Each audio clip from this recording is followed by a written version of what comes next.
आपके क्वेश्चन को थोड़ा सा ना मोल्ड करना चाहूँगा कि ये जो इंसान है ये किस सफ़र पर निकला हुआ है, इसको हमें समझना होगा। जब हमें ये सारी समझ आ जाएगी तो फिर इंसान कौन है, कहाँ है, क्या कर रहा है, कहाँ जाना है, वो सारी चीज़ें आहिस्ता आहिस्ता खुद क्लियर होती चली जाएंगी। बेसिकली ये जो आज हम सीरीज़ शुरू करने जा रहे हैं, मैं मुबारकबाद दूंगा नॉलेज हब को दोबारा से कि ये एक पूरी सीरीज़ है 8 प्रोग्राम्स की, जिसमें मैं और मेरी टीम 8 मौज़ूआत पर डिस्कशन हम करेंगे।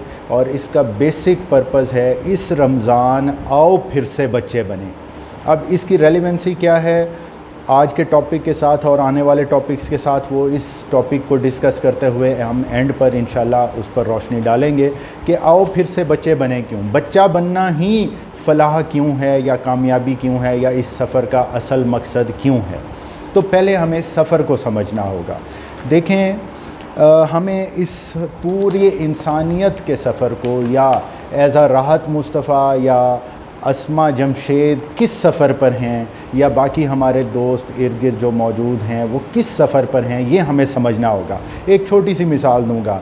गर्मियों में हम सोचते हैं जी हमने कागान नारान जाना है या हमने कश्मीर जाना है या हमने कराची जाना है या हमने चोलिस्तान डेज़र्ट जाना है, तो अकॉर्डिंगली हम तैयारी करते हैं। ये नहीं हो सकता कि चोलिस्तान डेज़र्ट जाने के लिए इंसान अपने साथ जर्सियाँ, मफलर और बड़े बड़े भारी भरकम बूट रख ले। और ये भी नहीं हो सकता कि खुंजराब पास जाने के लिए वो कहे जी चलो ये मलमल का चोला मैंने गले में डाल लिया तो बस ये काफ़ी है मेरे लिए। तो इसका मतलब हुआ कि सफ़र की तैयारी सफ़र को जाने बिना नहीं हो सकती।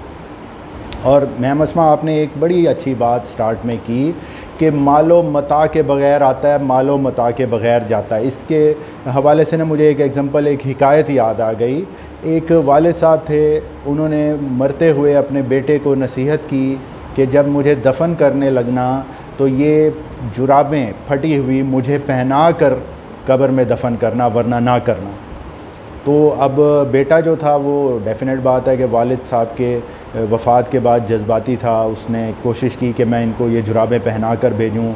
उल्मा का पूरा बोर्ड बैठा, मुख्तलिफ़ आलिम आए, उन्होंने कहा ऐसा हो ही नहीं सकता। उसने कहा ये तो जुराबें फटी हुई हैं, कोई बात नहीं पहनने दें। उन्होंने कहा शरन ये जायज़ नहीं है, कफ़न के साथ कोई चीज़ नहीं जा सकती।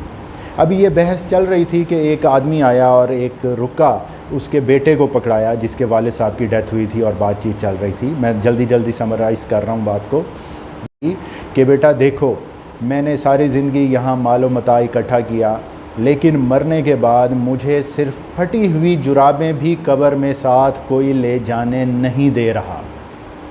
तो इसका मतलब ये हुआ कि अगर कोई फटी जुराबें भी साथ नहीं ले जा सकता तो अपने महल, गाड़ियाँ, बंगले और कारून के ख़जाने भी कभी वो साथ नहीं ले जा सकेगा। ये यूनिवर्सल ट्रुथ भी है और यूनिवर्सल लॉ भी है।